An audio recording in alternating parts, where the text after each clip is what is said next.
2024 শিক্ষাবর্ষের ষষ্ঠ শ্রেণীর বাংলা বিষয়ের নতুন সিলেবাসের আলোকে আজকে আমরা বহু নির্বাচনী প্রশ্ন শিখব। বন্ধুরা, তোমাদের বার্ষিক পরীক্ষায় বহু নির্বাচনী প্রশ্ন 15টি থাকবে, একটা এক করে 15 নাম্বার। আর তোমাদের সংক্ষিপ্ত সিলেবাস অর্থাৎ নতুন সিলেবাসে তোমাদের 6টি অধ্যায় রয়েছে। তার মধ্যে মর্যাদা বজায় রেখে যোগাযোগ করে এই অধ্যায়টি আছে বার্ষিক পরীক্ষার জন্য সিলেবাসে। তো এই অধ্যায়ের মধ্য থেকে আজকে আমরা বহু নির্বাচনী প্রশ্নগুলো শিখে নিব। এই যে দেখতে পাচ্ছ, মর্যাদা বজায় রেখে যোগাযোগ করি বহু নির্বাচনী প্রশ্ন। এক নম্বর প্রশ্ন হচ্ছে আপনি, তিনি, সে এগুলো কোন শব্দ শ্রেণীর উদাহরণ? উত্তর হবে সর্বনাম। এরপর দেখো, সর্বনামের রূপ কয়টি? 3টি। নামের পরিবর্তে যে শব্দ শ্রেণী বসে তাকে কি বলে? সর্বনাম। এইভাবে করে বাম দিকে 1 থেকে 8 আছে, দেখো ডান দিকে 15 থেকে 22 আছে।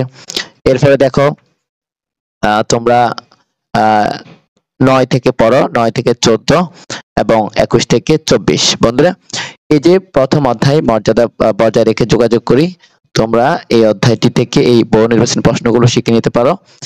তো তোমাদের বহু নির্বাচনী প্রশ্ন বার্ষিক পরীক্ষা 15টি থাকবে। আজকের ভিডিওটি এখানে শেষ করছি। আল্লাহ হাফেজ।